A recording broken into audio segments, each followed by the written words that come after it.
Good morning, everybody. It's obviously not morning, it's evening. In fact, it's 8 o'clock. And today, I did some different things. Look at this. Woo! You'll see. We got this all figured out here at the Patriot Podcast. Pissed Off Patriot Podcast today. Here we go, guys. It's 8 o'clock on Sunday, and we're rocking and rolling. Here we are. Welcome to the Pissed Off Patriot Podcast, featuring your host, Ian McFarland.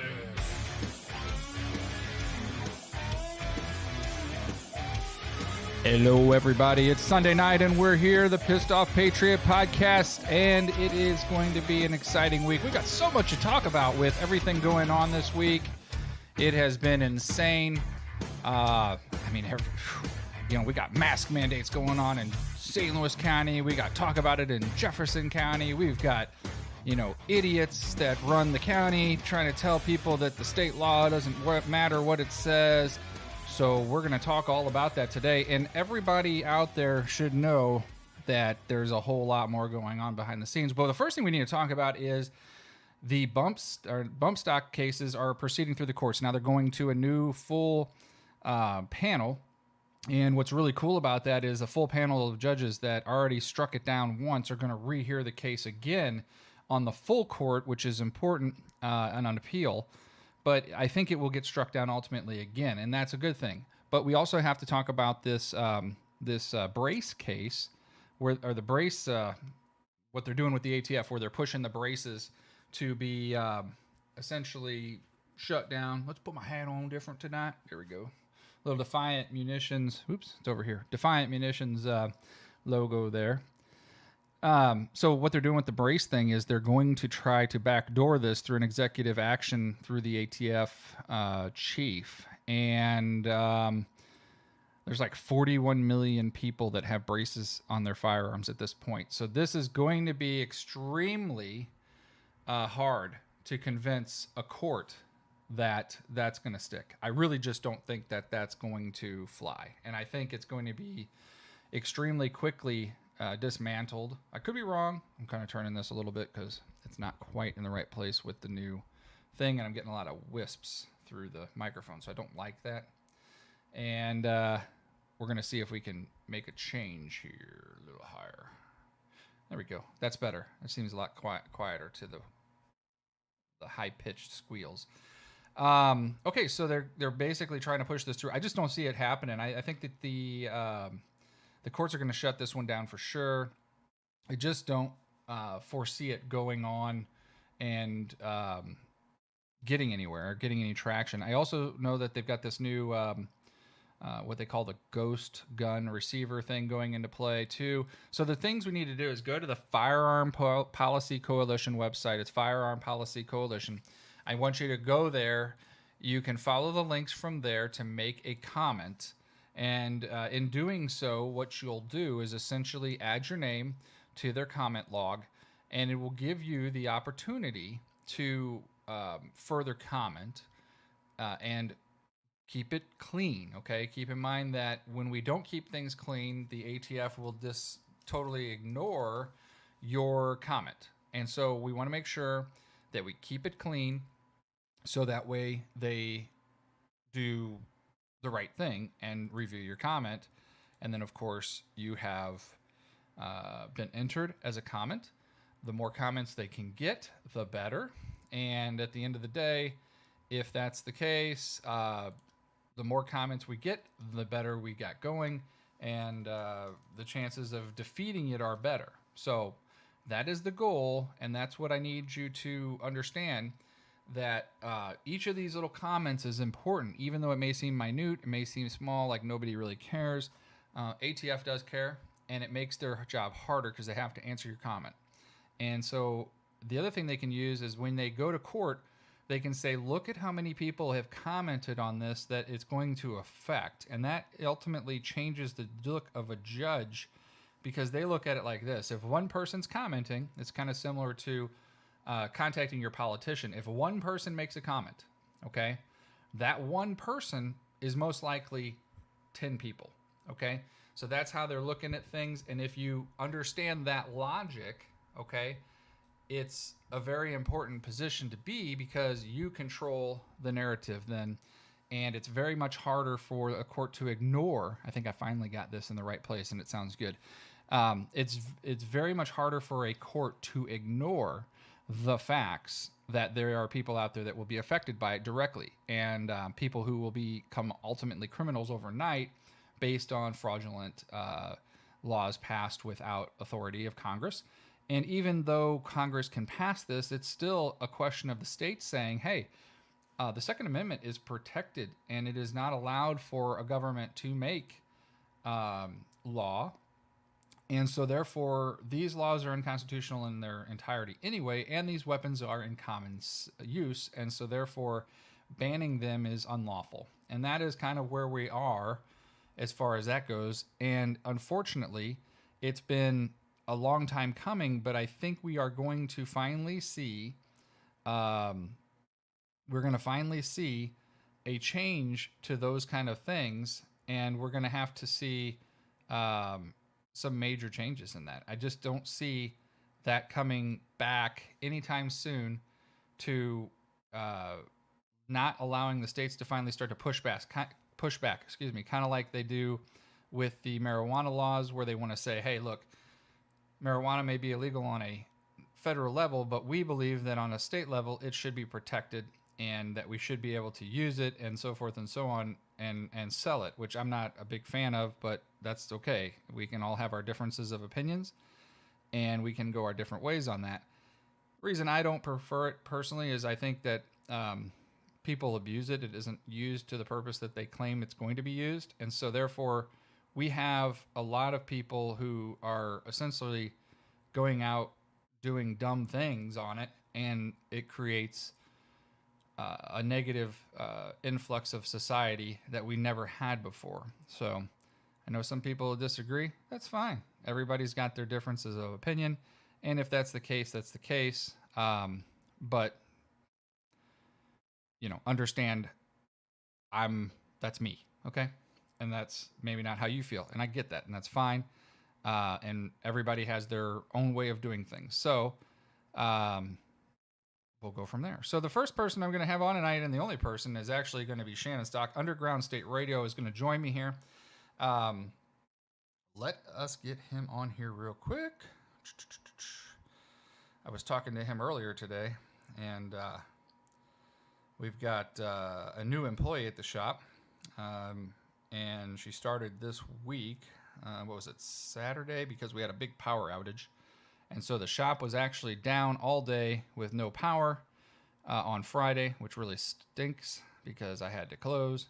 And of course, when you close, you don't make any money, and we can't do online sales, and we can't do shipping. And so we finally were just like, okay, we need to get somebody else in here because Christy, who's been helping us, is actually going to be going back to work. And, we just need to get somebody in there to train. So we've been working on getting somebody, and we're finally to that point, and it's I think this person is going to work out great. And so if you got time to come by and meet her, she'll be there part of the week this week, and then she'll be there, of course, following that week from here forward. So Shannon was the one that introduced me to this person, so very grateful for Shannon to do that. And so far so good. So let me get Shannon on here real quick, and we will bring him into the feed here.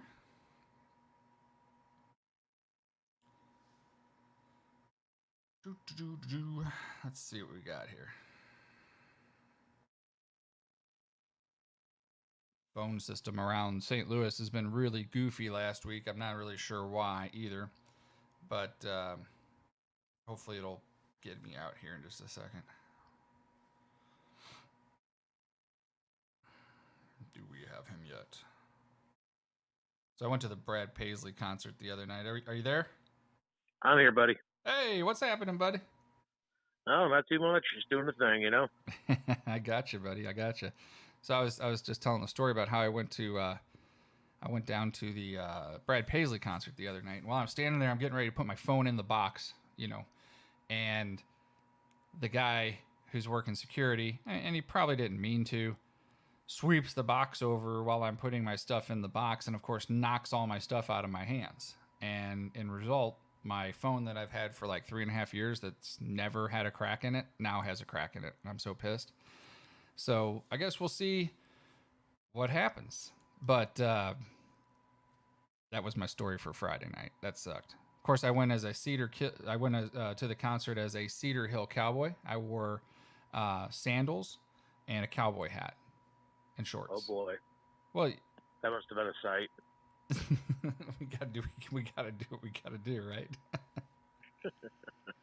Now this is really weird. You are coming in only on the left channel of my board, which is odd. And it shows that you're on there. So can you hear me okay? Yeah, you're for a minute there you were kind of cutting in and out, but I got you now. Okay, cool. Yeah, I don't know what's going on with it. It seems weird. My board is showing good. My stream just kind of paused for a second, but it looks like it's back up. Just give me a test. I want to see if it's working properly. I think it's all a big conspiracy. I think they're trying to put us out of business. They are. I'm going to switch you over to speakerphone for a second and then switch you back and see if it reconnects right. Okay, hold on. All right, so are we on 2 channel or 1 channel still? I can hear you. That's weird. It's coming in mono. I got mono. Oh, no. Yeah, it's coming in on mono. It's okay. I mean, people can still hear you, so we're good. I just don't understand why it's only coming in on mono. Seems kind of crazy, but it's something with the Bluetooth. So I'm going to pop the Bluetooth back off, pop back on, and we're going to see if it goes away. Okay, hold on a second. So anyway, a little technical difficulties tonight. I'm going to go ahead and put him back in here in just a second here. This is the new stuff I added today, as you can see over here. So I'm able to now put things into the show, which is kind of cool. And now you know who I'm talking to. It's probably a little big. Maybe I should shrink it a little bit. Let's see. Shrink it. Shrink it. Did I get it yet? Is it better? Let's see if I got you on the thing now. Let's connect to the board again. I don't know why it's being like this tonight, man, but it is. It's always something, you know. You get started and you think, okay, cool, this is gonna work, and then it doesn't work tonight. Okay, looks like it's back up online. Everything looks fine, so we're good there. This was just an issue with the deal that I'm working with the sound. So can you hear me now, buddy? Yeah, I can hear you just fine. Your screen looks good too. I'm watching on mute as I'm talking to you, so the screen looks good too. Yeah, I don't know what's going on. It's got you in 1 channel. That's okay though. It's no big deal. We'll just deal with it. You got this really ugly guy like in the upper right hand corner of your screen though. You gotta do something about that. Well, you know, I mean, I can't help what happened to you when you were born. It's all good. It's all good. We got you on there. We're just going to transition a little smaller like that. See that? That was pretty cool. So anyway, I played with this a little bit today so that I could add this like little scrolling bar to the bottom and add your ugly mug. And then I could put like on the phone, you know, so people knew who I'm talking to, because nobody can put a face with a name. You know, Underground State Radio is at www.facebook.com, Underground State Radio, right? Just like that, right? Underground State Radio? Yes. Yeah. And then you've got a Patreon page. You take donations over there. You do videos. A lot less lately, but you're getting back into it from what I understand. That's correct. Yeah. So it's always good to talk to you. And when we bring you in, you know, we always talk about politics. So tonight, we wanted to talk about something else that we had talked about in the past, and there seemed to be a lot of interest in it. And, you know, I just think that it's something that we need to do. And I wanted you to talk about it. So we have been in talks about doing a bunch of prepping classes, maybe like 2, maybe 3, if you think it take 3. You tell me, what are you thinking? Well, I think that there should be a series for sure. How many it will take, I'll have to kind of sit down and figure this out, because it's a multifaceted endeavor. I mean, you know, being prepared for disasters is a lifestyle. You know, it isn't just something you kind of do on the side. I mean, I'm not saying that your entire life has to be completely dedicated to just this one cause, but it can't just be, okay, I've got a bunch of stuff, now I'm okay. You know, you always have to do your inventory, make sure that you've got contingencies covered, redundancies if need be, things like that. So where it isn't all just food, water, and guns. It isn't like that. So with preparedness, I mean, you've got to look at it as it's a multi-tiered endeavor. So I mean, your basic essentials that you have to have covered are naturally your nourishment. So you need to have your water and food procured, things like that. Then from there you can get into different firearms and weapons that you may need to protect you and your family. Different body armors. It's very important to get proper training on those weapons, which I think a lot of people skip when they quote unquote get prepared. A lot of people just snatch up the first gun they see or something that looks cool off a shelf and then just thinks they're Rambo, and it doesn't work that way. You've got to train that weapon. You've got to understand that weapon. You have to clean that weapon, dismantle, know everything about it. That way, if you have any kind of system failure, you can fix said weapon. You need to know what kind of ammunition that you need. How many extra magazines do you need? These are all very important things when it comes to defensive weapons. It isn't just, like I said, this is just buy a gun and I'm safe now. You do a great disservice to your community by buying a weapon and not training on it if you ever have to engage somebody. Because if you're needing to engage a target for defensive reasons, then you need to make sure that you're putting lead on target and not lead on bystander. Mm-hmm. And that's a very important attribute. So, and I mean, that's a class all by itself. Just weapons is just by itself is a class. Mm-hmm. Then we get further down the rabbit hole. You've got to be able to power essential appliances in your home if need be. Your refrigerators. If you can run some sort of window air conditioner if it's really hot. We just had a really hot week. I have some people who live in my home that are very sensitive to different climates and different temperatures. Well, I need to make sure there's a window air conditioner installed in the window if stuff goes out so that I can keep these people cool for various reasons. Your communications are important. So you hear every time there's a weather disaster, you need to have a certain kind of radio, to be able to listen, and batteries for that radio or hand crank or solar power or anything like that. But also you can go deeper in that with CB and ham radio, which we touched on last time. Mm-hmm. You got to be able to know what's going on directly around you. The news, the local news, they cover a wide area of geography here. I mean, they're talking about people in St. Louis. They're talking about people in Jefferson County all the way out to Franklin, Phelps. I mean, it really spreads out. But if you're on a ham radio or a CB, specifically a CB is very close range, but even a ham radio is even close range. You're going to be listening to people around you reporting on weather conditions or trouble or anything that can happen. Sure. And all this too. Let's just back up a little bit. All this stuff. It has nothing to do with the end of the world. This has nothing to do with some stupid TV shows that were put on in the past that made people like me look very, very bad. This is just common sense stuff if you care about your family and your community.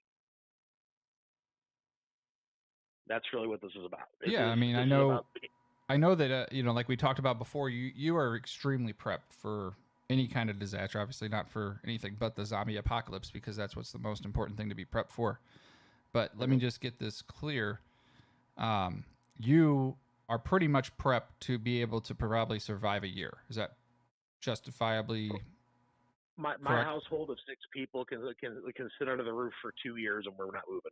I'm gonna be fine. I mean, the amount of prepping time that he spent is extraordinary. I've been to his place. I've checked out what he's done. I was just like, wow. Like, I only have like 5 batteries, and you like, I have like totes of batteries. I only have like a few gallons of water. Well, I have like 155 gallon drums. You have really thought this through quite significantly for long term, and that's great. I mean, I'm glad you have the time to do that, but a lot of people out there are really, really interested in this, apparently, to the point where I think we can actually maybe run a small class during the week, or maybe in the evenings, or maybe a Sunday afternoon, or something to that effect. We'd have to kind of get a gist on what things look like for people and what they'd be interested in. So if you do know of a time that works for you best, maybe give me 2 different times, put it below in the comments, let us know. Obviously share it to your friends, ask them to comment so we can kind of get a gist on whether or not you're interested in the class, number one. Number two, if you'd like it in one or two classes, if you'd like it in one or two or three classes, what your average class time expectation looks like. Like an hour is good for you, 2 hours is good for you, and maybe two classes. And then what nights of the week work for you, or what afternoon, like on the weekends, like a Sunday afternoon would work for you, or something to that effect. Whatever, and we have to ask you, obviously, the same. But if we can get a kind of an idea, I think then we can probably get a pretty successful class of about 15 to 20 people, which I think would be good for you. Does that sound good to you? It does. It really does. Because the first thing people ask about these things is just, what do I need? Mm-hmm. And I got a lot of this when the lockdowns and stuff first started last year. Had a lot of people going, oh my gosh, I should have listened to you 10, 15 years ago, but what do I need and what do I need? And the biggest question that comes to everybody's mind obviously is cost. What does all this cost? And that's a big factor obviously for a lot of people. This has to be done within a certain budget, a certain dollar amount. So, and that's something I've studied for quite some time, is finding the best deals and finding little shortcuts and ways of making these things work. Getting the most price per calorie on your food that's actually that can actually nourish you, and isn't just a bunch of carbs and stuff. But I mean, at the same time, don't get me wrong. If all you can afford is just a bunch of cheap canned goods, that's fine. At least you're alive. This isn't a long-term thing. It's meant to get you through a tough spot, a couple weeks, a month, whatever. So you got a lot of people out there that are.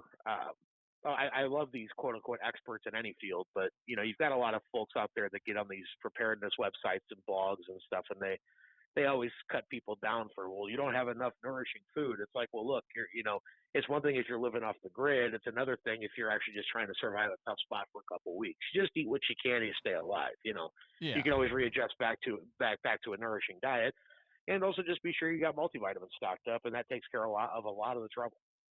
Yeah, there's a lot of just simple stuff like you were talking about, where you can just like go out to, Sam's Club or somebody like that, and you can pick up just the little stuff, when they have these sales, and bulk up on it. Like for instance, after you told me, I went out and bought like, a bunch of cans of beanie weenies. And while it sounds like gross, and it is, but it's like 15 grams of protein in a can or something to that effect. And it's $1.50 maybe, and so think about how many of those you can put in the back of your cabinet and just spend like maybe $50 to $60 and have 50 to 60 days worth of food, essentially, because you only need, when you're not really working hard, you only need about 15 to 25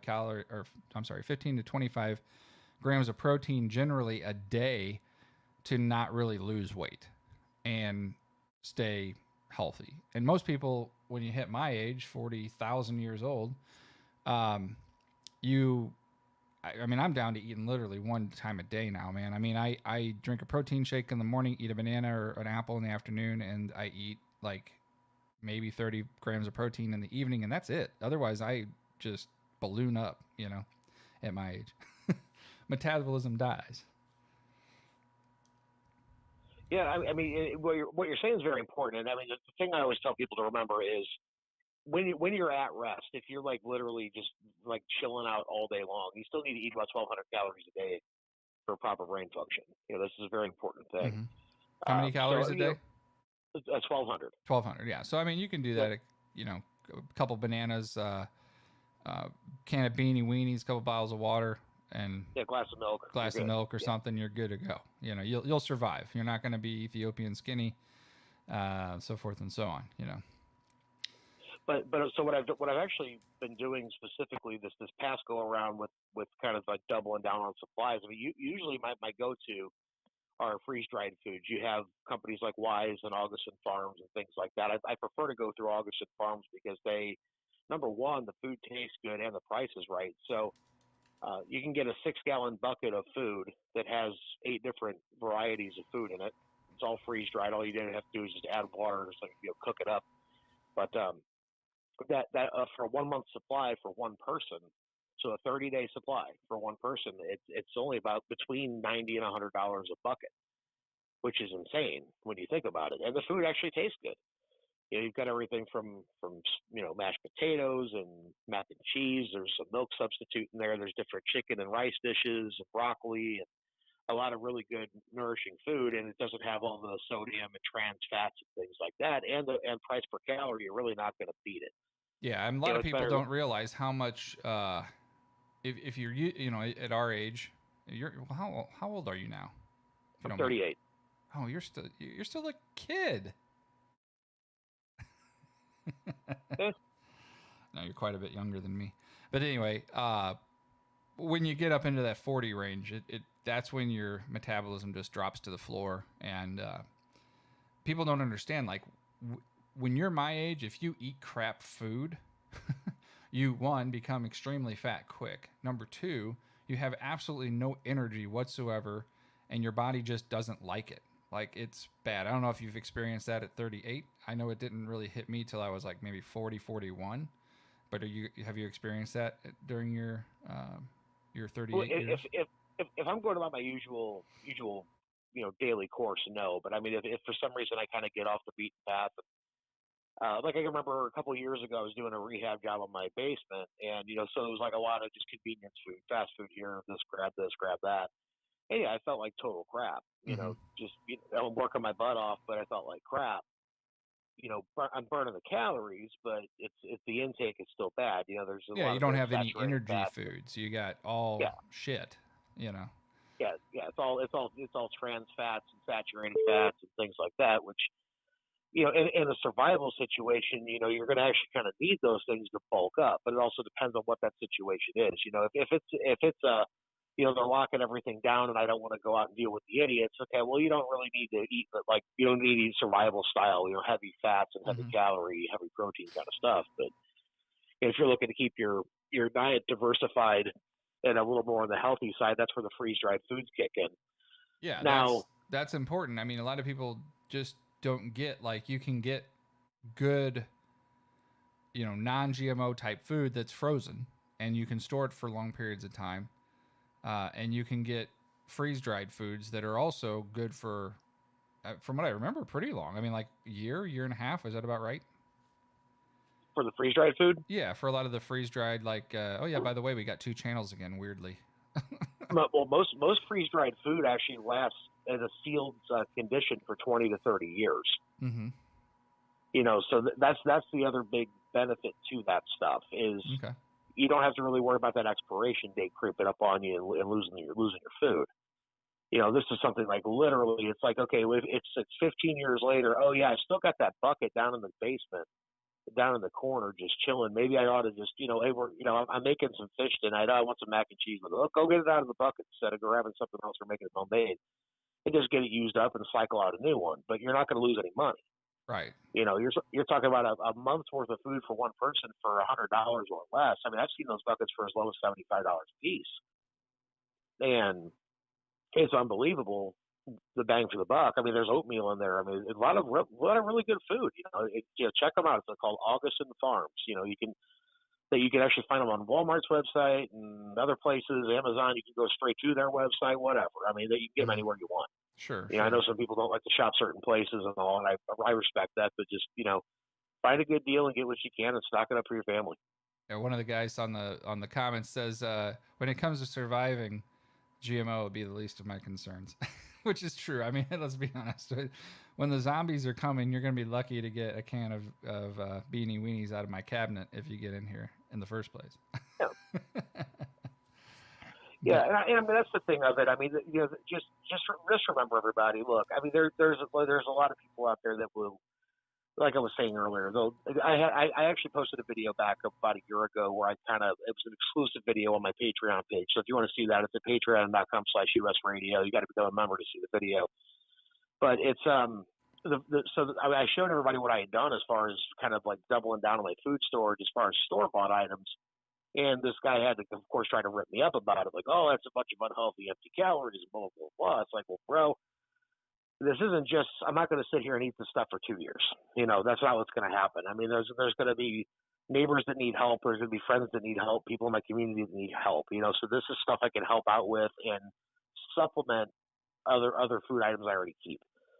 So when it comes to people shooting you down over eating certain things in a crisis situation, just be grateful and thank God that you're eating. Okay. Yeah, well, I agree with that completely and wholeheartedly. I mean, in a crisis situation, you can't complain. That's for certain. So like Right. if I mean, like if you had to pick one thing, what is the most important thing you think to have on hand when these Moderna shots and stuff turn you into a zombie? Well, I mean, this I'm depends on your needs. stop for just to be clear. I'm kidding. I don't think Moderna shots will turn you into a zombie. I think maybe all of them will, but we don't know yet. We'll find out shortly. But this is Yeah. is a possibility. They made a lot of movies about it over the last 10 years. So who knows? Even a video game, The Last of Us, was something about mold. So I don't know. Yeah, naturally you're being tongue in cheek, and if anybody can't see that, then I don't know what to say to them. But I know I don't want to get sued though, or Facebook fact checked because they have more intelligence than doctors now, apparently. oh yeah, of course.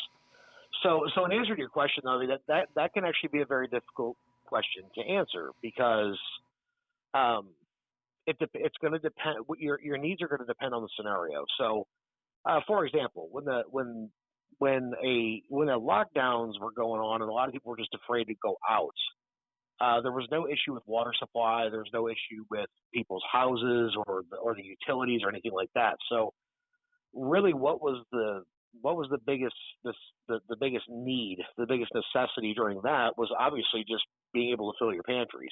Mm-hmm.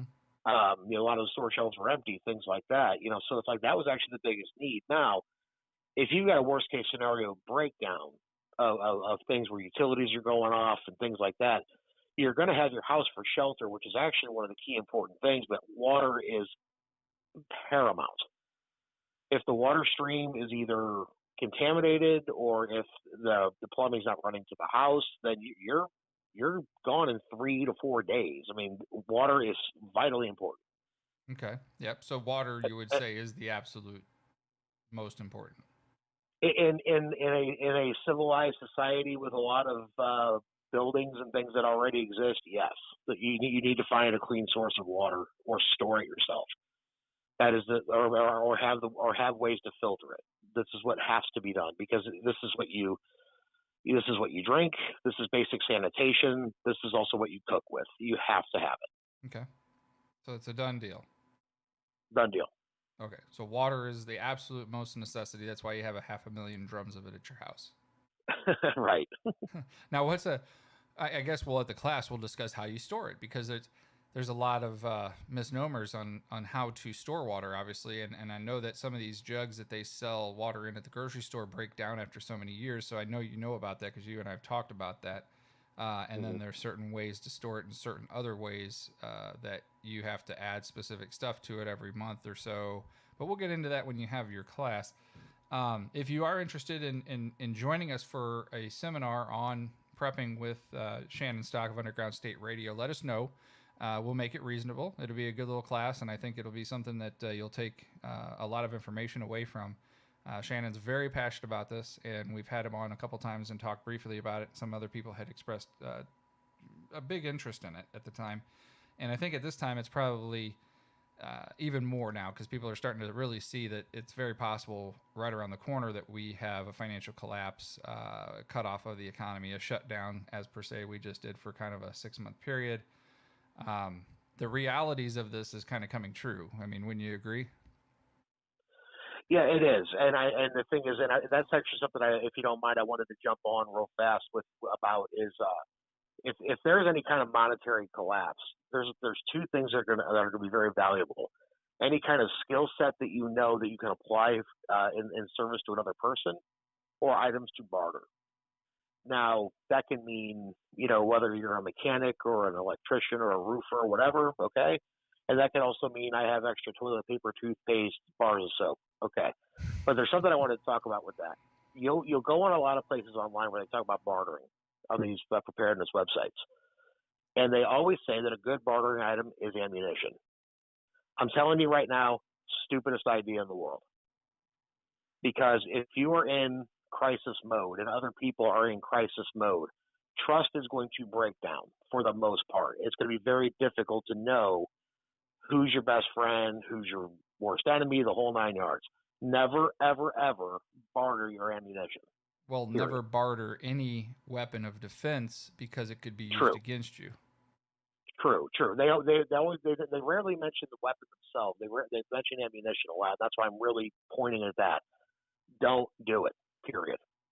Right. And I mean, that's been something I've said for quite a long time, only your friends and very close friends at that you may either be right next to you the whole time or right next door.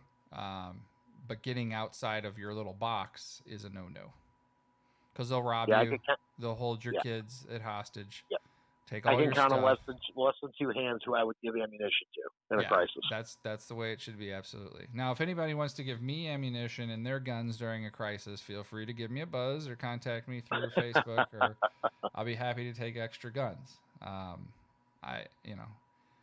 gonna build a lookout tower on my property with a little what do they call them back in the day? The little houses outside. Guard shacks. Well, not a guard shack. When you're a kid, what was a treehouse? I'm going to build a treehouse, a large treehouse that's on steel supports, and then that way I can be above the entire neighborhood and look out and make sure that nobody's disobeying the rules.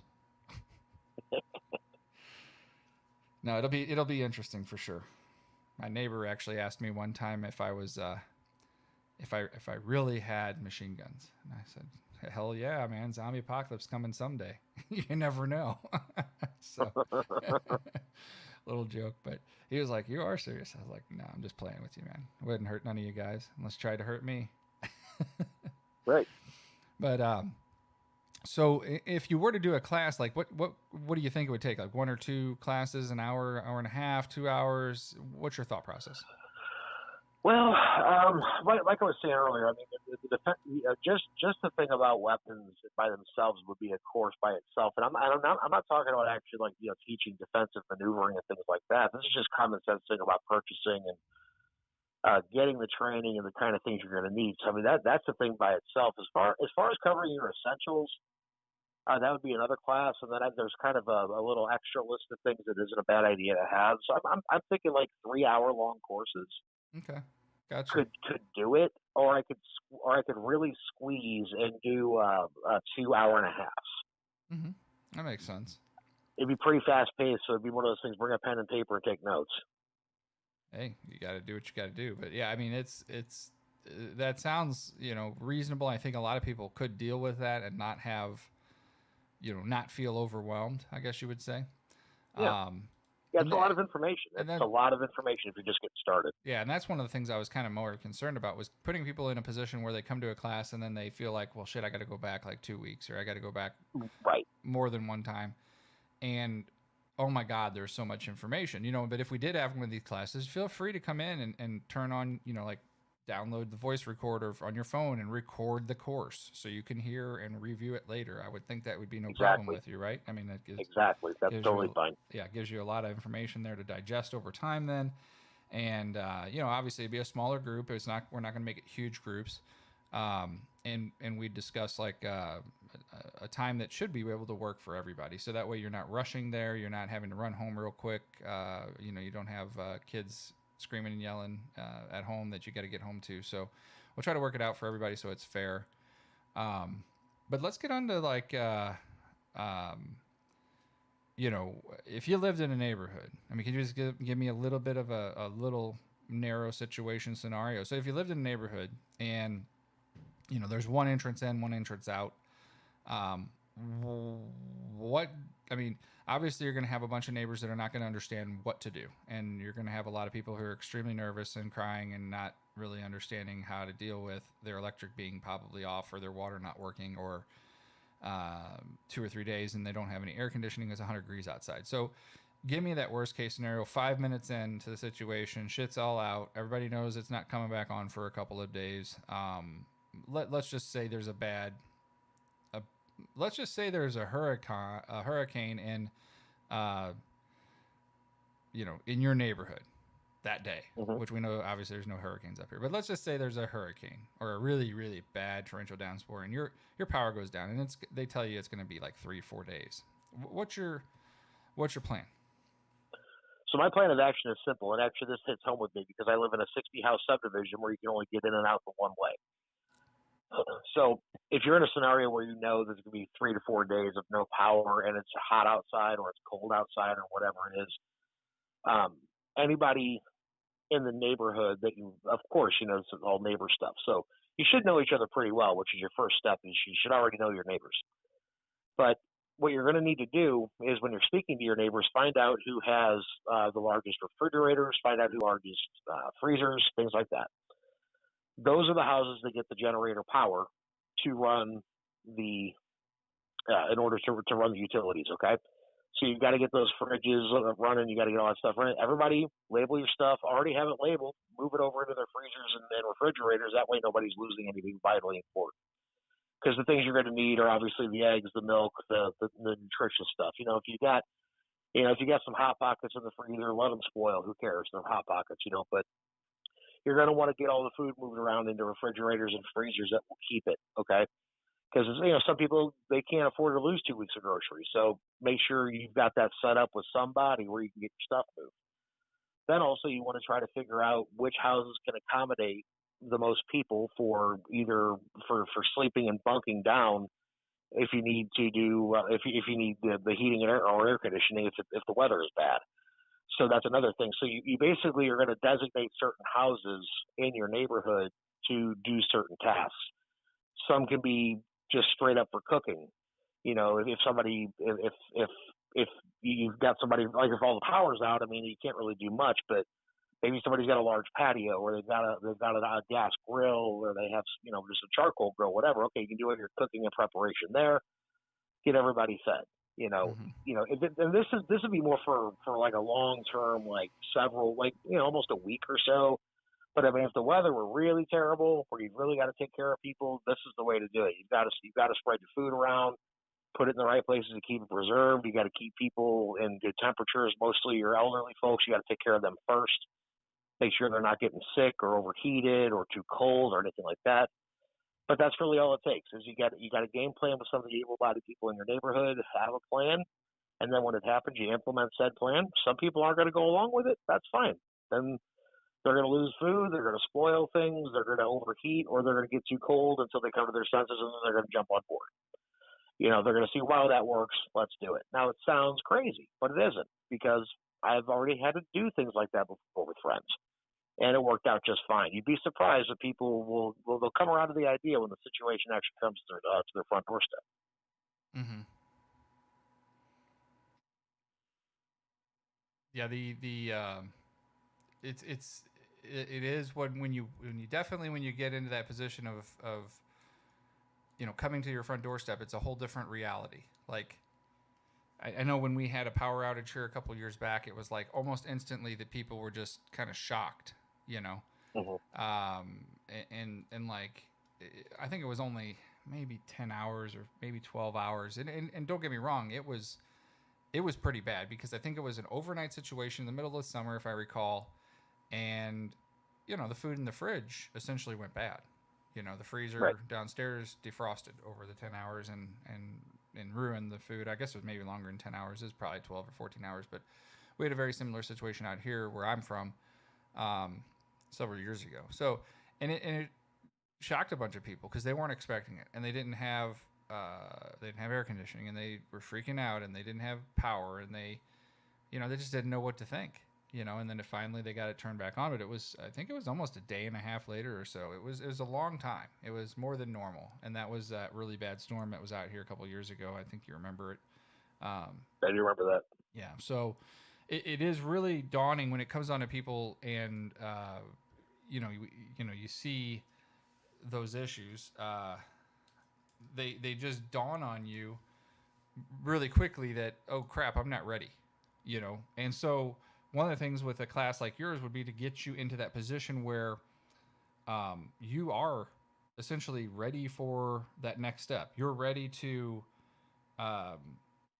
you know, understand what you need to do. You know, you have backup plan. You have a generator maybe, like you said, for Mhm. plugging in your a small window unit maybe, or plugging in an ice box once every 5 hours for an hour, so that you have some movement of air and so forth and so on. If it's summertime, or not, it's not as big as a deal. But if it's wintertime and you don't have heat for a couple of days, that can get pretty spicy. Yeah, and I mean, luckily enough, in my neighborhood here, we either have people with either gas or wood fireplaces, so you can at least make that work. Yeah, you might have a friend that invites you in to get warm, but you still have animals. You still have, things to think about, like your pipes breaking. So you kind of you need to be aware. Like if it gets to where it's freezing temperatures for too many days in your home, you probably want to turn the pipes off. Right.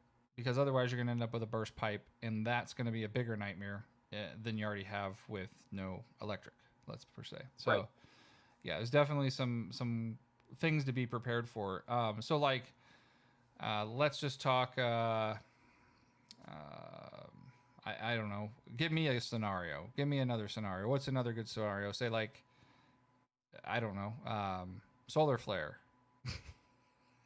So like an EMP solar flare type situation? Well, it would be like a solar flare, because I don't think an EMP really would be able to wipe out large areas. I think it would be small city blocks or several blocks. Yeah.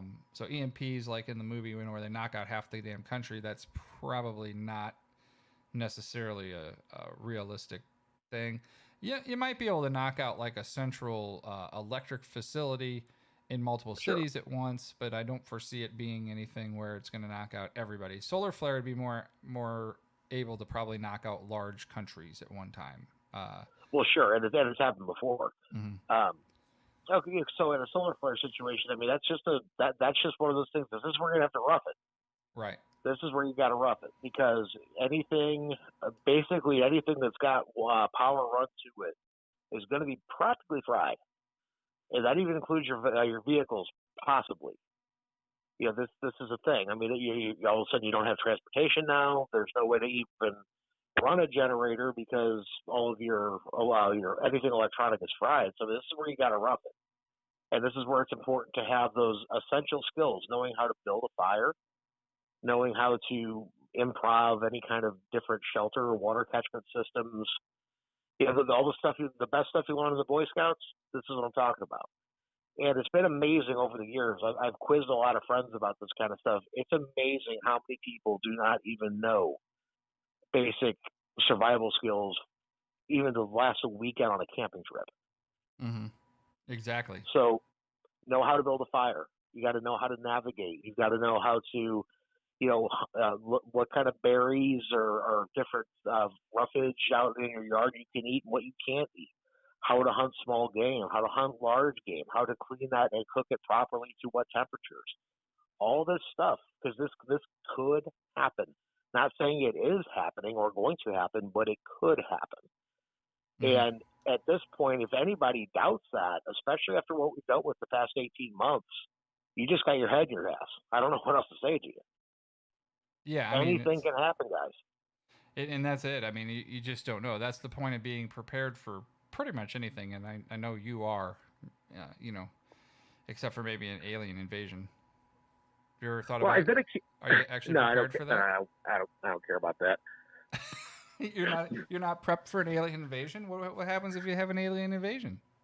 Well, logistically speaking, if an alien species were able to reach Earth with their technology, they could eviscerate us within seconds. So I'm really not too worried about it.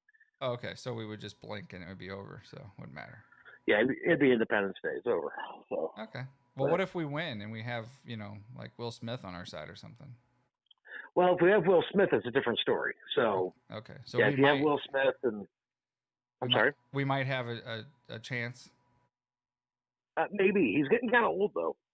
Well, I don't think he can pull it off anymore. We do have Post Malone and Chuck Norris still. That's true. Well, Chuck Norris will never die. So maybe we do have a fighting chance then. I mean, I think if with the Chuck Norris kick, alien invasions ain't got a chance. Okay, so if there's an alien invasion, then everybody just hide behind the shadow of Chuck Norris, which is body armor within itself. So. Oh man, that's crazy. Yeah, I didn't even think. That's how you survive the aliens. All right, so like this week we've got, let's see what's going on. So we've got it. We talked this earlier in the show about the making a comment on the FPC things. You want to say anything about that? I'm sorry, that kind of fast. What was that? Sure. The FPC, the Firearm Policy Coalition, asking Right. everybody to make comments on the two cases that the ATF are trying to change on the ATF. Right. What is it called? The Registrar Hmm. changes. So it's important to go comment on those. Do you have anything to say about that? No, I just agree with you wholeheartedly in what you said at the beginning of the show. I thought it was very important about keeping it clean.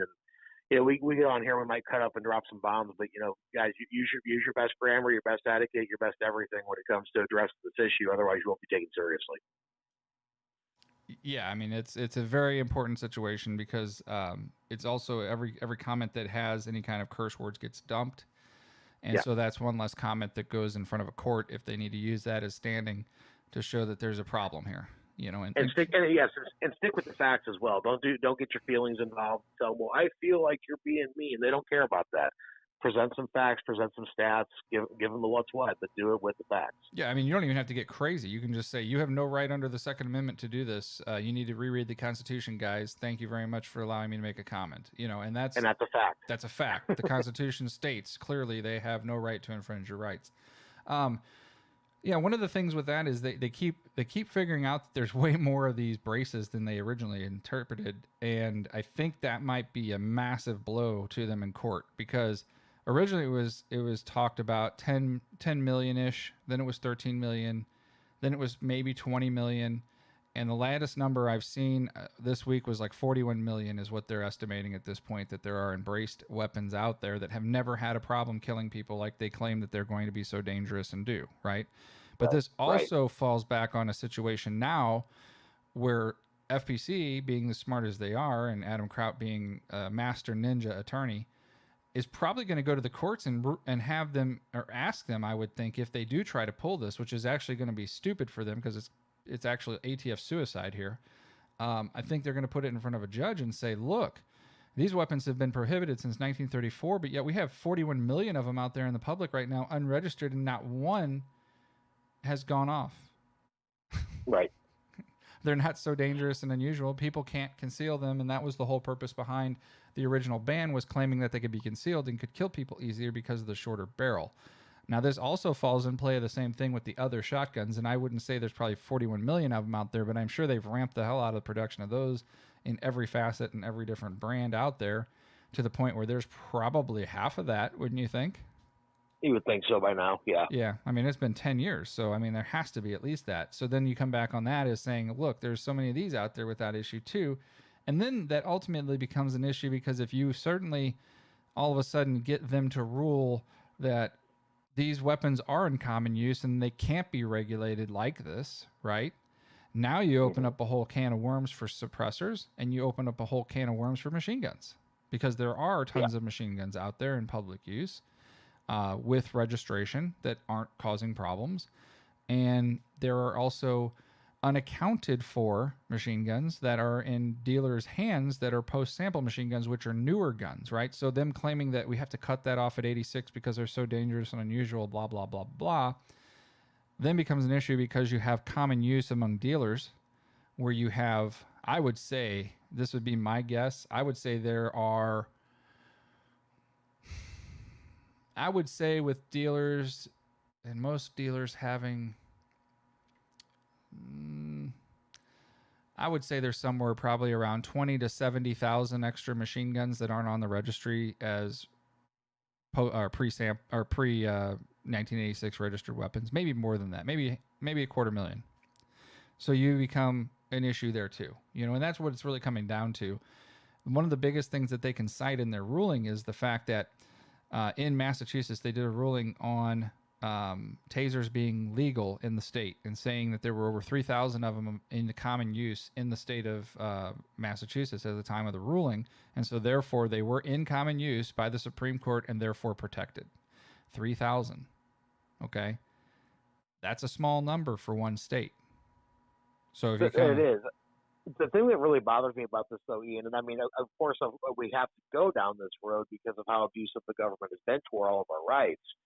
But it bothers me that we even have to argue common use. It doesn't matter to me. You know, Sure. if you haven't broken the law, you haven't broken the law. Mm-hmm. You're not guilty of anything. You should have nothing confiscated from you. You shouldn't have to bear the burden of punishment that somebody else should have to bear because they broke the law. Individual freedom, individual rights, individual responsibility, individual payment of crime, or paying your dues to society when you break the law. And I That's believe how it that works. that's a big misnomer too that should be followed back. If you look at history, you know, when you broke the law, you went to the jail cell, you did your time, and at the end of your time, Got your guns back. you got your guns back, and you were told to stop and don't do anything stupid again. And now we're in a societal system where they think that even if you wrote a bad check and you got a felony for it, now suddenly you can't own a firearm for the rest of your life. And that's one thing the Firearm Policy Coalition's been trying to get overturned, because there's a lot of white-collar crimes that aren't what they call capital criminal crimes, if that makes sense. And I'm very much against penalizing people who have not committed a crime that I would consider heinous to society being prohibited from owning a weapon for the rest of their life. That's not the way the founders, would have agreed. And we should be able to make, our own guns. We should be able to buy a tank. We should be able to buy an aircraft carrier if we could afford it, without regulation. If you break the law, of course, you get those rights taken away, to the extent that you broke the law. But not like writing a check or forging a person's name or, there's all kinds of criminal things you can do to get a felony now. You probably could walk across the road the wrong way and get a felony, but that's a shame that we're in this day and age where they believe that that's okay, Well, this is what shows me this whole thing is really about control, because you like you just said, any little thing these days, it appears that you can fall into some sort of legal trouble that can hurt going to go against you maintaining your rights. Now, the AR-15 thing has been a big argument for a while, as we all know. Now, they keep trying to say, well, you don't need it because you can't take over the country with your AR-15s. But yet, a few hundred unorganized people on January 6th stormed the Capitol building, and they called that a threat to democracy. So which one is it? Okay, so if 200-300 unarmed, for the most part, people, regardless of how they were affiliated, because I don't even want to get into that whole debacle and argument, let's go by the media narrative. 200 to 300 people rush the Capitol, go inside, completely quote unquote disrupt the democracy, but then they say that people with an AR-15 couldn't fight the government. I think January 6th proved that we could. Scary enough. The thing is the realization is that they showed their hand to the rest of the world that anybody can walk right into Congress and kill everybody in Congress if they wanted to. That was the dumbest thing they could have done, was allow everybody to just walk into the Capitol and act like they didn't do that. Because it was by design. Well, I understand, but you see what I'm saying? As far as them doing it, then they look back and they go, oh, crap, we just showed Russia and we showed China how easy it is to just come in here and kill 250 senators. I'm not even... Or the thing is, senators. I don't know. I don't really know about that. Here's where I'm coming from. It's funny to me how they claim that there's this big insurgency that comes in and they're having to run everybody off and all this stuff, but they're back in chambers within 5 to 6 hours voting again, which is not adequate time to do a hazmat sweep, which is not adequate time to do a bomb sweep, which is not adequate time to do all kinds of sweeps that are needed to make sure that people can sit back at their desks safely and do their job.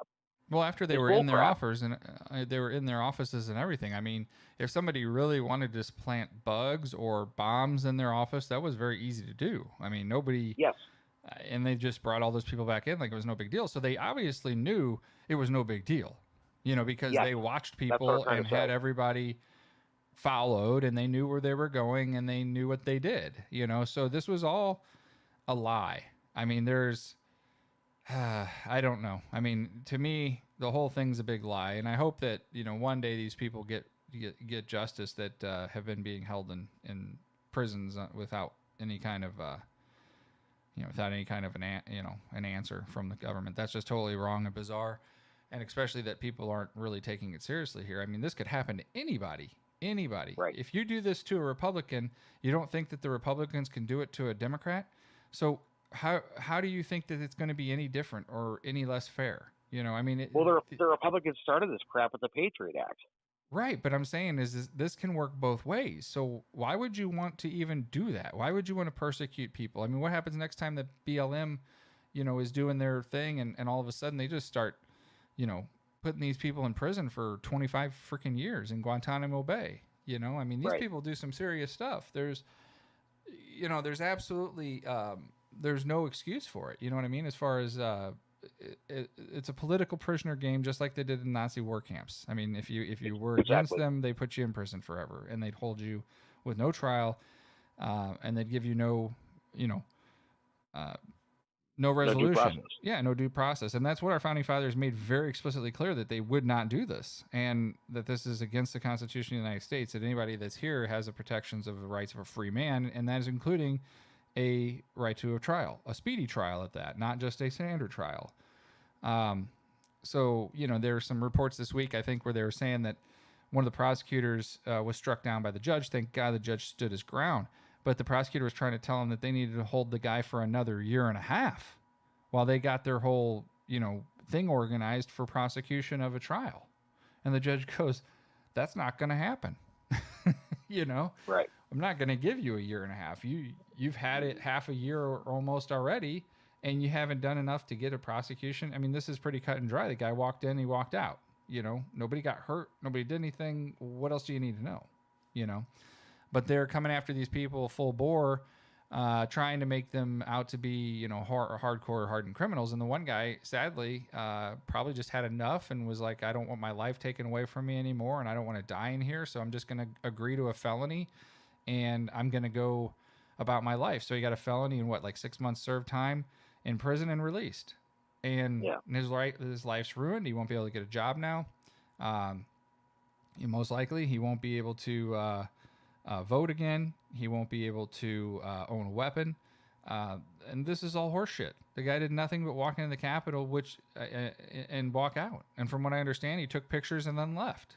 And that was it.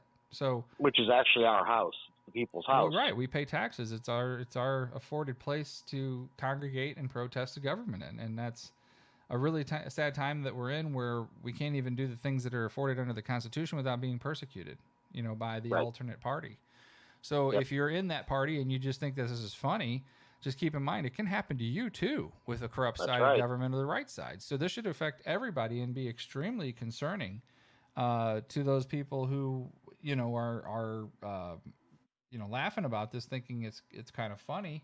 It isn't. It's very sad, and it's very dangerous to keep giving away these rights to people and allowing them to just run off with it and do what they need to do and act like they don't have to obey the rules of our Congress, and our Constitution. So it's nuts. So, they came out with a letter or an email back and forth. Let me look this story up so I can get a little bit more information on it for you guys. So this is Claire Woodall Vogue, an executive director of the elections for Milwaukee, Wisconsin.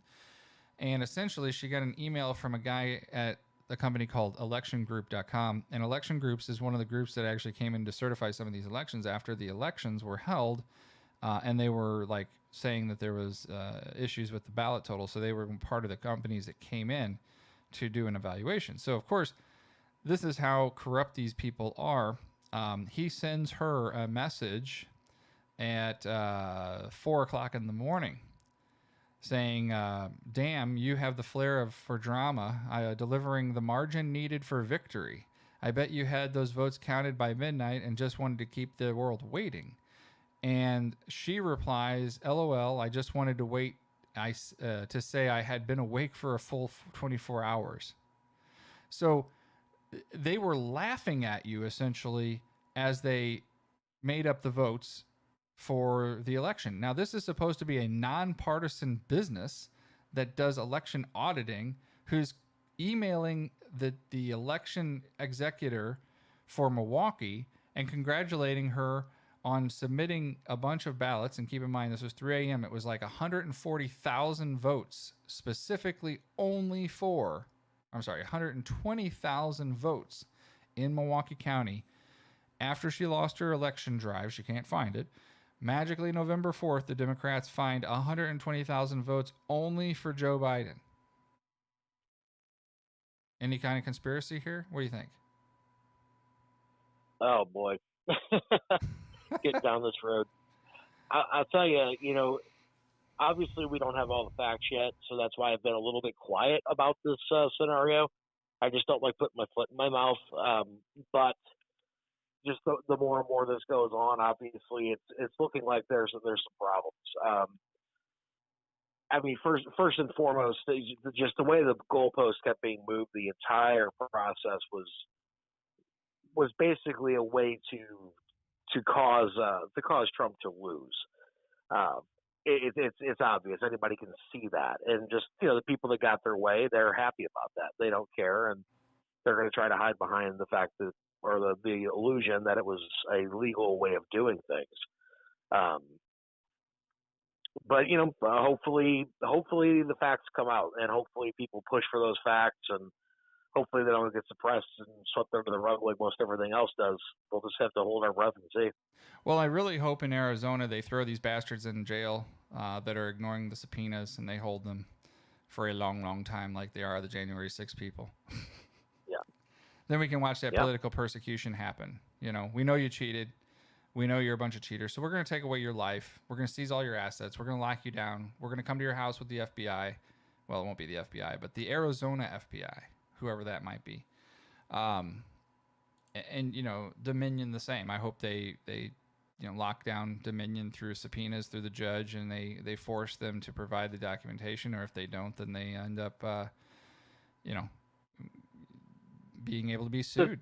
I mean, the thing I find most troubling about this is there's so much public opinion as to there being some shenanigans with this. If these companies didn't have anything to hide, they would just volunteer their information and their stuff. Mm-hmm. They would just hand it to you. Yeah, they wouldn't be having to jump through legal hoops to get to it. But yet we're sitting here buying machines from them still. I think Ohio said today they spent $6.5 million on new machines from Dominion Voting after we're getting problems with Dominion not cooperating with subpoenas of the state courts. Arizona's election wasn't ran by the actual election board. It was ran by the Dominion Voting Company. They were the only ones that accessed the data and had access to the data, which is extremely frightening because that's against their state law. Yeah, it's illegal, yep.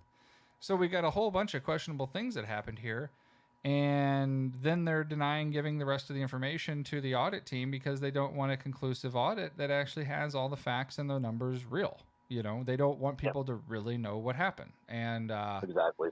It's really sad, but I think we'll eventually get to it. I imagine people are getting close to probably, turning over and giving up the information soon because the heat's so thick. Somebody's going to break down and give it to them so they don't go to prison.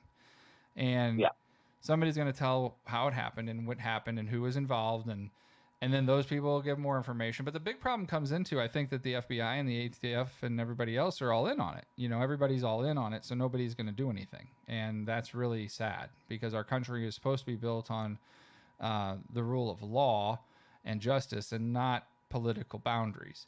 And sadly, it seems like our departments are all politically motivated now, which is really sad. Yep. No question about it. Yeah. So other than that, I don't really know a whole lot more that's going on this week. What do you got? Anything else? Well, and I found it interesting that they've mandated the vaccine for federal employees, and there's even been rumblings about mandating the vaccine for the public, which I find very disturbing considering we have something here that hasn't been fully approved by the FDA yet. And look, I'm as pro-vaccination as they get. I want things. I'm only going to partake in things that I trust. I'm going to partake in things that have been tried and tested over a large amount of time that if it's proven to be effective and not to have horrible side effects. I just don't know enough about this thing to get behind it. It doesn't make me a denier. It doesn't make anything like that. It's really sad because if you question the quote science these days, that you're dead wrong. And I mean, so therefore it's not science anymore. It's more propaganda than anything.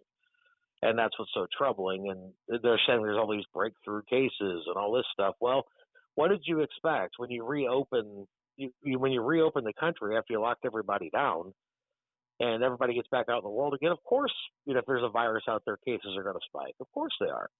But we're not seeing the deaths that we were seeing before. Yeah, I think it's just level. a whole bunch of horse shit. So the county is talking. Let me just tell you about this. So the county is actually talking. I think there's a meeting Tuesday. Let me double check my data on this because I got an email about this today.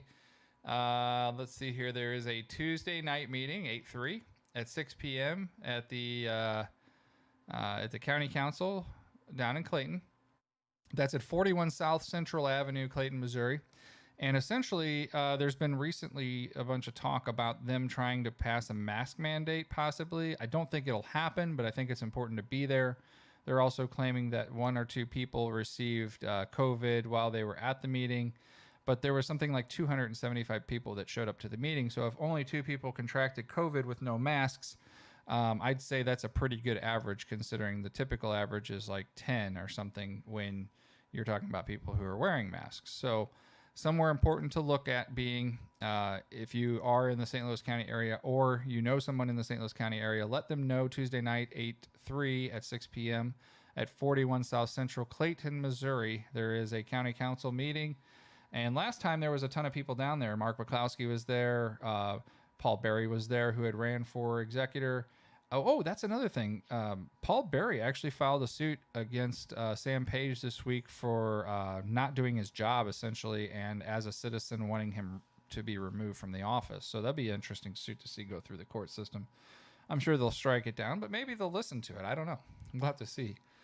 But that was one of the things. And then, of course, our Nazi mask lover, Kelly Vollmer down here at the Jefferson County Health Department's already pushing that we have so many cases of this scary new virus, which they can't determine which virus is which by the nasal swabs, so they're lying to you, is getting so bad that we may have to institute a mask mandate back in Jefferson County. So good stuff this week. And I would highly anticipate that if that happens, there'll be some mass rioting in front of their homes of the board and also the director.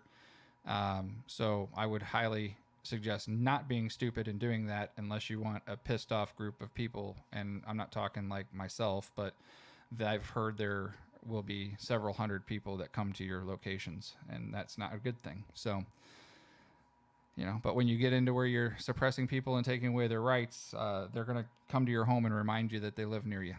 That's all I can say. And it's kind of a scary thing, but that's what I've been told may happen. It's getting really tired to hear these politicians talk about the public health factor. Mm-hmm. Is their driving force behind this? And the thing, it's always ticking me off because, they don't have a problem with the McDonald's coming in. They don't have a problem with people swilling down sodas and eating really crappy food, and smoking and things. And I smoke. Here I am, but but they don't have a problem with all that. That's all revenue, and that's all fine and good. So it's just not about public health. It's about control and money and all these things. Don't be fooled by this. No, it's definitely about money and power. And these people are very, very sick. They honestly have let the power go to their heads so much that they're drunk on power. And these are the people that the founding fathers warned us about. They're criminals, they're tyrants, and it's these kind of people that we need to make sure get completely voted out of here and never can stand for being in office again. And I pray that Eric Schmidt tears the health department apart and finds every nook and cranny that they lied about things and really shakes it up down there in Jefferson County, because something needs to happen. And many people are behind that. So I really hope that, he's listening to the citizens that have contacted him, and that he's willing to make those moves and make sure that they do look at this stuff that they're doing down here and fix it. And absolutely glad to see him finally making some moves in the county and the city also, but a little late. Should have been handled earlier. Sure. And my position has not changed since day one with this. I mean, if you want to get a vaccine, go get it. Mm-hmm. It's your right to do it. Yeah, go if ahead. you want to take an experimental vaccine that you have no idea what it's going to do to you long term, and you believe everything on the news and science is your answer to the world, that you believe in science, but you're not willing to actually do anything but listen to CNN, and you consider that to be science, then shame on you. Well, where I'm going with this.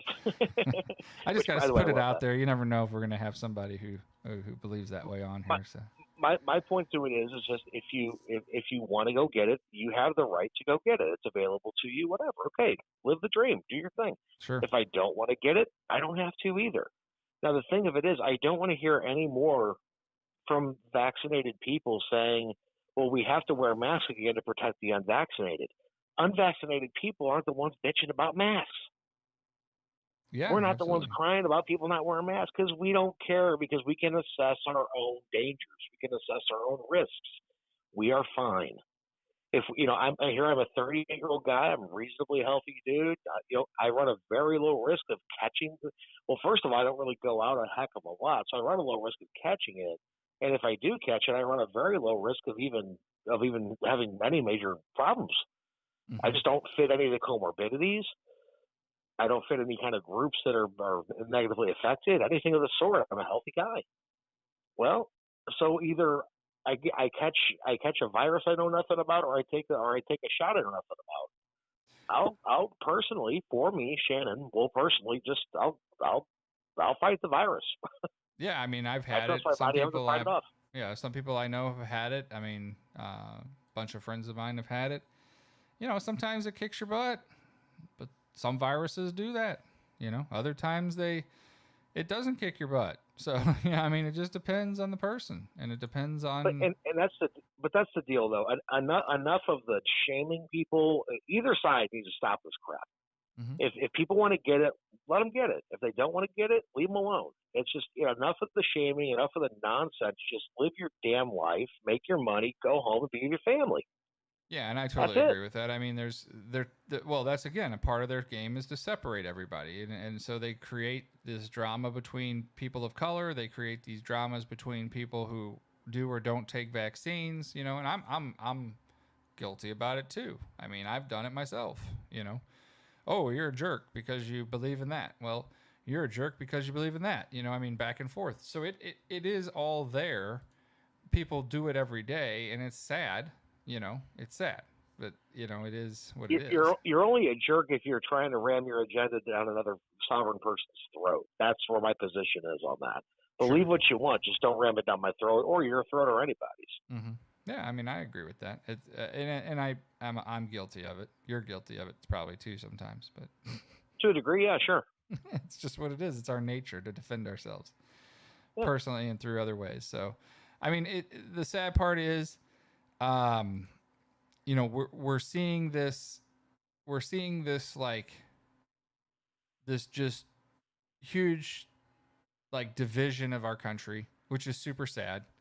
Nobody wants to look at facts, which is even more sad, because we have a situation where we've got people who are essentially saying, I don't care. That's not what I believe. And nobody wants to really look at any other facts but what the television tells them, and that's not how we do things in the United States or in Missouri. I should have said, people deserve to be able to look at the facts, and they deserve to be able to determine whether or not the news is lying to them, whether a doctor's telling them the truth. But apparently, the government now thinks it's illegal for us to be able to hear a doctor talk or tell their side or what their opinions are if it any way, shape, or form goes against the status quo's, like agenda, essentially, which is really sad. Well, you're touching on something that's actually I find more scary than sad is the fact that now this alleged science that we all live under is more of a thing that's based on consensus than evidence. Mm-hmm. And consensus can have agenda tied to it. Consensus can have politics tied to it, and 9 times out of 10 does. Mm-hmm. So that's where I get a little like, whoa. I mean, because the consensus was, 500 years ago, the world was flat. Well, it Well, was we flat. know. Oh, and lobotomies were a good thing. Right, right. But that's the whole thing is, the consensus was that was the thing, but it's not the fact. And we just don't have enough evidence to suggest anything on anything. There's all these people running around, oh, this COVID-19 expert. There's no such thing. Mm-hmm. We've Exactly. only known about this thing for 18 months. How in the hell can somebody be an expert on anything in 18 months? You simply cannot. No, and that's a fact. Nobody can be an expert or anything. And then some of these doctors who are actually named at like making some of this stuff this week, the mRNA vaccine changes that finalized what they're using it for today. So one of the doctors that was accredited for that and was one of the people who took other two doctors' work and made it better to where it could work as it does today is actually coming out being very vocal lately about his position about this not being properly reported, the government being very disingenuous on the real numbers, and that they're seeing some really bad things possibly morphing from the use of this vaccine in this situation to where it is actually creating a problem. And of course, I shared this to my timeline, right? Because I did some research on this guy. He is who he is. He is giving some information out that's as a doctor and a professional and one of the persons accredited for this type of vaccine. People should be listening to him, right? I mean, that you would think.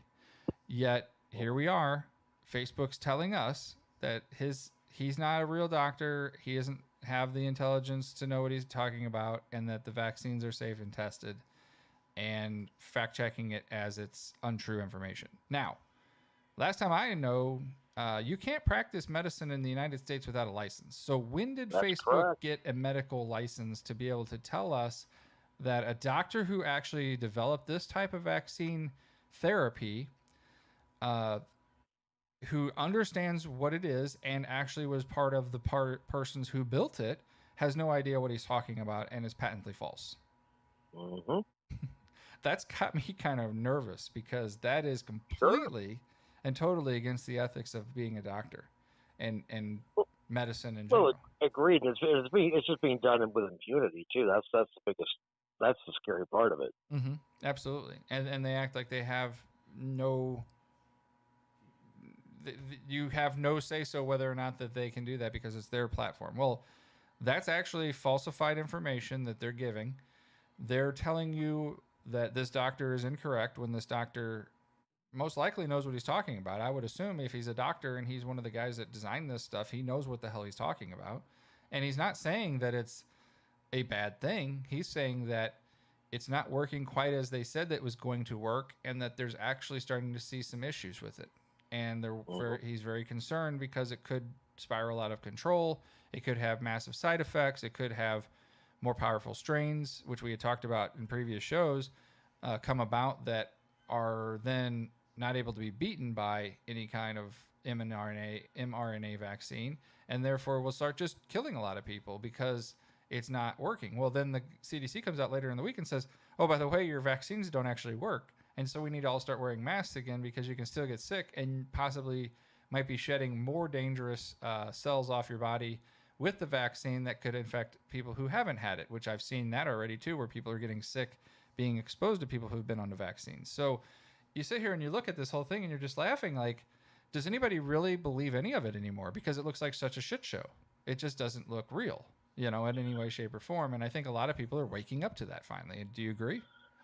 Well, I do, because the biggest problem is also on top of all the things you just said, which are entirely true, is the way this whole thing's been politicized since day one has been the biggest problem, I believe, because you've got so many people running around out there that are trying to say, well, all the people on the right, they're not getting their vaccines. Well, there were studies that have come out through the CDC that under 30% of Black and Hispanic Americans have gotten their vaccine, who historically vote Democrat.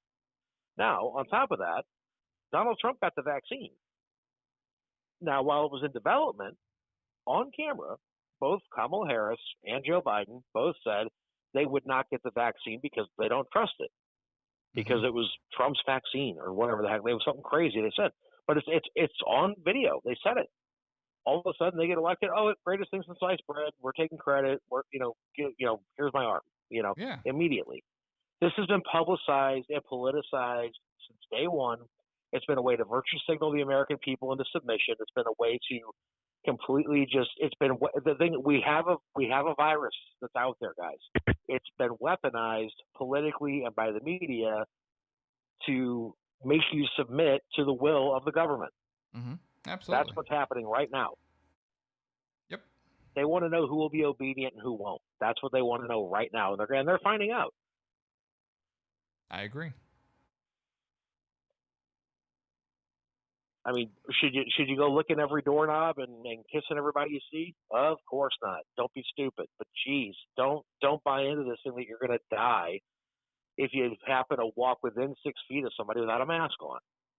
Get real. Don't foresee that happening at all, and that's the thing that be prepared. Like we were talking about earlier, be prepared. Mm-hmm. But you still got to live your life. Stop and smell the roses. Don't stop living your life just because somebody told you that you're a bad person if you do.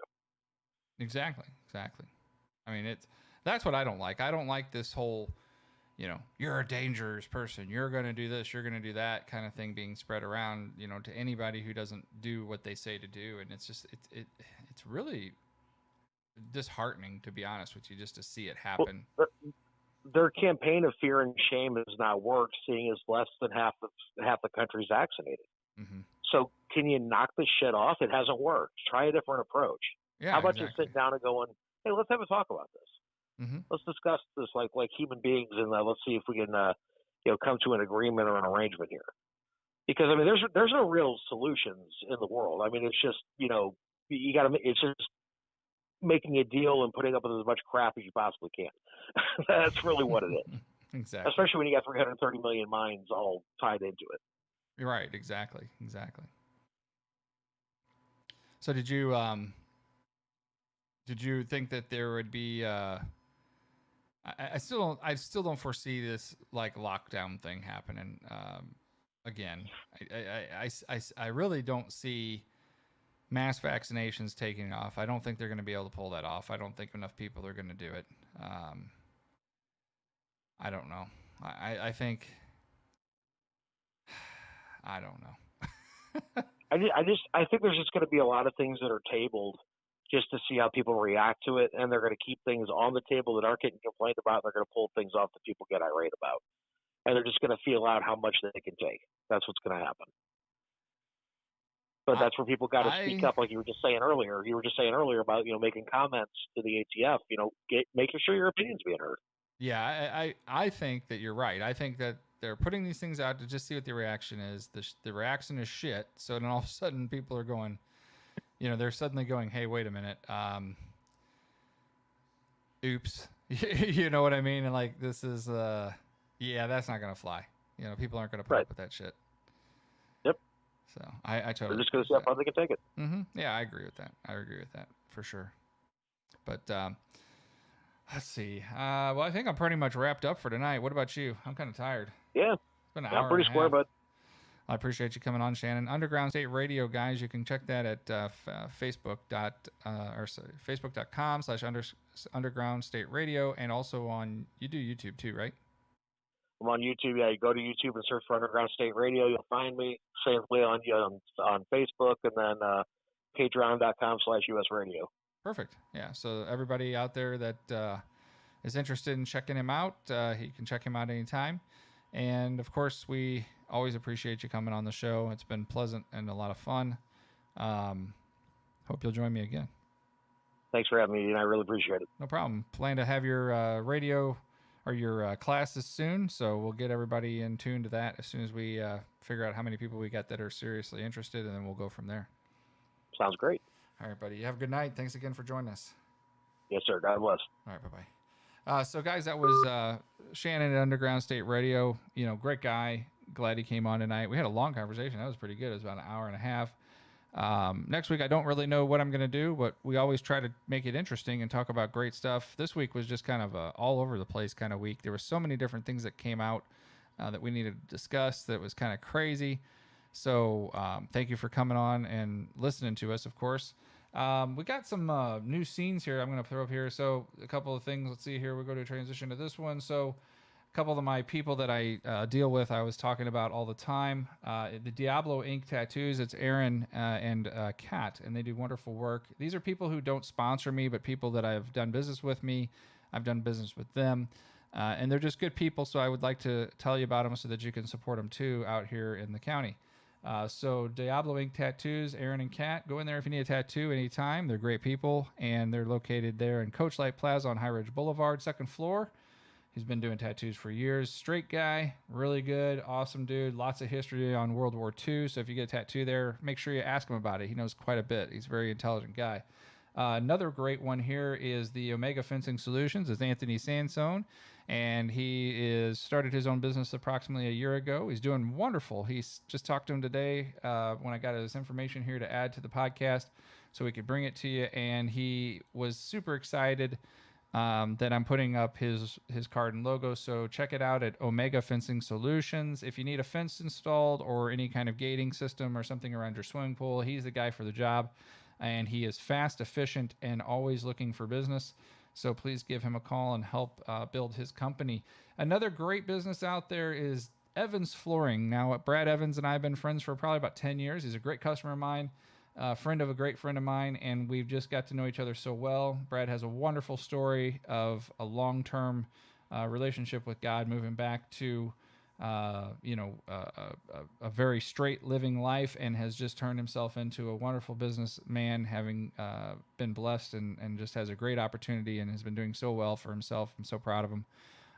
Brad Evans Flooring. If you need flooring in your home, he's done it in our home. He's done it in my shop. So if you want to come in and see some of his work, for laying laminates at our shop, he did it in like an afternoon. He was super fast and efficient. His guys are great, honest people, located up in Sunset Hills, but lives in the Jefferson County region. So please give him your business if you need any flooring at Evans Flooring. Another great customer of mine is Daniel's Lawn Care and Landscape. I was talking to Matt today, and actually I talked to him about bringing his dad on. His dad and I love to talk. He knows so much about old history and war and weapons and things like that from that era. So we're probably going to bring him on soon to just kind of go through some of that stuff and, what he's seen over his lifetime, because he's an older gentleman who's been really in tune to the gun world and pre-ban, post-ban, weapons and like what the government has done over the years that he's been around. So I'm going to try to get him on one of the shows, maybe one night coming up in the next couple of weeks, and get some information from him, just see what he thinks about what's going on today versus what he's seen in his lifetime. But Matt runs a great business, and his dad's a wonderful guy, comes on in all the time. Great customers. So Matt Daniels Lawn Care. Matt has done work for me at my home. Very efficient. I've seen a lot of his work that he's done out there. The guy has a ton of ability and is just wonderful at dealing landscape work for anybody I've seen. And he's just super efficient and good at it, and just gives people fair numbers and really works hard. So another great business to support is Daniel's Lawn Care and Landscape, and that is out of the Fenton area. And if you guys would give them your business, I'd appreciate it.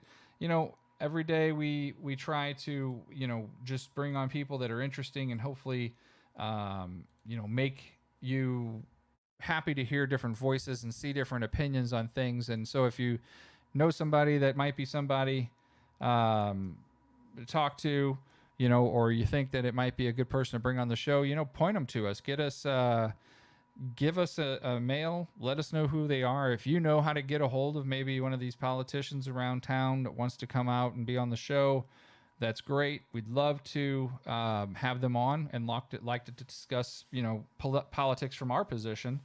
Mark McClossy's been on. He's been a great sport. He'll be back at our shop. Don't forget, August 14th for signatures from 11 to 2. You can go on our Facebook page at Modern Weapons Systems, and you can see that it's pinned at the top of the thing. Please sign up to let us know you're going to be there, because we're going to have some food and refreshments at the shop that morning. And, come on in. I know that Aaron from Diablo is going to be coming in and have his gun signed. So, if you got something you want to have him sign, kind of like Ricky Bobby, he even signed your kid's head, I bet. So come on in, meet them. They're great folks. They'll be there from 11 to 2. They're never in a hurry to leave, but I know he has something going on that evening, so he probably will be there only for the time that he's going to be. But he does love meeting people. He's just a really down to earth guy. If you don't know him and you haven't met him and you've been listening to the media and you don't really understand what he's about, but you want to get an idea before you put your vote out there, come down. Please do. Bring your family, bring your friends, let them know that he's going to be there, so we can get a lot of people in there to meet him, and get the word out that who he is and how he works. And I think he's got a really great chance of winning. He did raise $550,000 in a month and a half shorter of Eric Schmidt. Eric Schmidt is the leader of the money campaign. I really haven't heard anything else about Greitens again, so I think Greitens might just be getting out. But he is small number donations and has the biggest number of those. So he has a lot of support. This guy is working super hard. He was just at the what is it, the county fair down, I think, in Pikes, Missouri, or something like that. I forget which one it was, but he was just down there the other day, and he was just talking to people. He talked in front of the whole group there at the rodeo. Just he's out there working the people. And I think that's extremely important. When you're a politician or you're going to run for an office, you need to go out there and meet these people, because you can sit in your office all day and get big money donations, but the fact of the matter is your TV ads and stuff only go so far to penetrate. You're not going to win an election by sitting in an office doing nothing. So you need to get out there and meet the people. And if you're not meeting the people, then you're never going to get the small person's vote. And that's what Mark has really, really been doing, and keeping, just keeping it going super fast and hard, and really moving through people and learning, the areas and talking to those people. So that way it really makes that difference. And it's really good to see that, because that's something that Paul Kurtman did years ago. And I still hear people today in my district tell me how Paul Kurtman went door to door and talked to them, and they won their vote that way. And it was that kind of thing that got Paul Kurtman elected. And Paul Kurtman was a nobody, and he ended up running for, I think it was his full terms, and has kind of got out of it because he saw how dirty it is, I'm sure. But he wanted to get away from that and get into a family life and not be so burdened with the politics stuff anymore. So he has stepped away, but he still has a following of people, and he still keeps politically involved and has campaign fundings and things like that. So it's really neat to see those kind of people out there working hard. And the rep that replaced him, Shane Roden, is excellent. I mean, I can call Shane up at any time and get him on the phone, and that's a big deal. I mean, if you have a representative that will do that, he really works for you, or she really works for you. The representatives that make meeting promises to be places and don't show up are people that don't need to be on any board or running for any government office, because they honestly don't give a crap about whether or not you exist or not, because they don't even have the courtesy to cancel on you, in prompt time to give you notice. So, or just don't do it. I mean, it's just crazy. So my voice is tired. Anyway, I've been here all day waiting for this show. I really appreciate you guys joining me. God bless all of you for coming on here. And remember, keep God in your life. It may put him first, and things will always go well for you. There's only one way through this life, and that's, doing the best you can. And so every day, just, struggle to do the best you can, and don't take no, and don't use can't, because anybody can do anything they want. Just remember that. And anybody can be successful in this world. And I am living proof of that somewhat, I guess. I'm still not successful, but I consider myself to be a very fortunate young man. So, but I like I said, it's anybody can do it. Brad Evans can do it. I can do it. Anybody can get to that next level. Anybody can get further than that if they have more time than me. I honestly have just run out of time, and I think they have like a shortage of memory in most people's brains these days. So maybe soon we can get like a memory bank expansion, and then I'll have more random access memory to work more. I don't know. Anyway, y'all have a nice night, and thank you so much for joining us at the Pissed Off Patriot, and we hope to see you again next time on the Pissed Off Patriot podcast. Over and out. Good night, guys.